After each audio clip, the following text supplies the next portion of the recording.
Page 8, straight ahead. Now at the top of pages 8 and 9, they're giving you a bunch of stuff across. Written music is made up of a whole lot of symbols. And it's extremely important that you know and understand what all the symbols mean. As for me, I don't like lists of stuff. I don't like, well, here's a list of stuff you got to know, so go home and memorize it, have a nice day. I hate that. And I don't teach that way. They're showing you what stuff is up there, and that's fine. We're going to talk about it when we actually get into some music. Just cover page 8 first. There's 3 things up there. Okay, we have what's known as a note. The first 2 are notes. Notes tell you to play something. Play a note. That is, play something. Something, somewhere. I don't know, something. That's a note. It doesn't tell you which note to play. Like at the beginning, those are just notes. They don't tell you which note. They're all notes on the piano. And it sort of doesn't tell you how long to play, hold the note down, because we can have short notes. I can have long notes. We have really long notes. So it doesn't tell you how long to hold the note, how long to play it, hold it down, whatever. It doesn't tell you which note to play. It just means that there's a note. Now, the stems, the little lines, they can go either direction, and sometimes they mean something, and most of the time they don't. It just some notes have the lines and some don't, and that's important. If a note doesn't have a line, like the last one on page 9, you see that circle? That's a note, but there's no line. That means something different. So it's just a note. Now, the middle one, they tell you quarter note.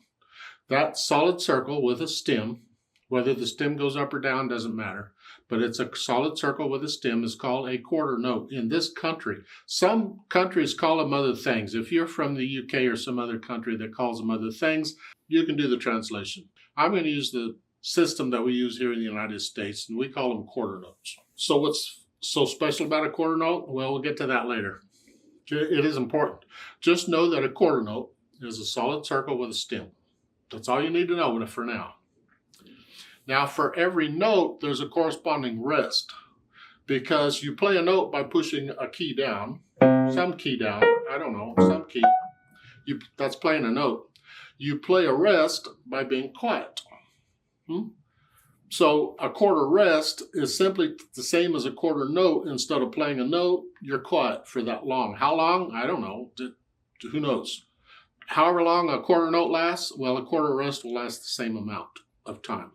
That's it. Now in straight ahead, we're going to be using the black keys, the 3 black keys. And we're going to put the hands on here like so. 2, 3, 4 fingers. Remember, the fingers are numbered. 1, 2, 3, 4, 5. So I'm going to use 2, 3, 4 here, 2, 3, 4 here. Black keys. And in the first line of straight ahead, we're going to use the right hand. That's what RH means. And they're telling you which finger number to play. So you can play 4th finger, you play 3 notes, and then a rest, be quiet.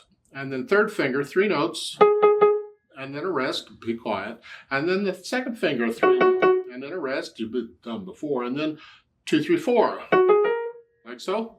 And then the second line, we're going to use the left hand, do the same thing. Now, only here, it's starting with 4th finger. See, so you're just playing the finger numbers on here. It's just the idea of following the notes here and using whichever fingers.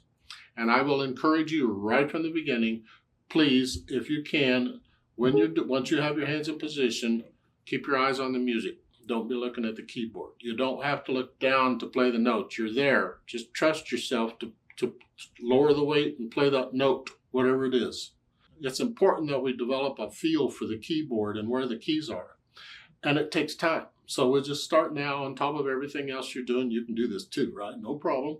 So we'll just think, once you're here, just remember 4th finger and the first one, you don't look at the keyboard. You're playing 3 of those and then a rest. And then the next one is 3. And I'm not looking at the keyboard. I'm trusting my fingers to be where they belong. Now, don't get me wrong. There are times when we have to look down at the keyboard. But right now, I'm encouraging you, keep your eyes on the music. And as far as this note and rest thing goes, well, it has to do with the beat. So we have to figure out how fast are we going to go in the beat. And once we decide that, we're going to give each quarter note 1 beat and each quarter rest 1 beat. So at the beginning, 1, 1, rest. Give each one a beat. Rest, rest, like so. And that's how it works. None of they tell you at the end to repeat it, so you play the whole mess twice. Okay. The music at the bottom is an accompaniment to this. So I'm going to play the music at the bottom, and you play this stuff in the middle. Now remember to repeat it. You got to play it twice. I'll give us 4 counts. I go 1, 2, ready, go. And then we go, huh? Now I'm not going to go as fast as they're suggesting to go. I'm going to slow it down a bit. How fast you go, that's another thing. We'll talk about that later. We don't need to be going fast. Just take it slow and easy, and we'll do this part. 1, 2, ready, go.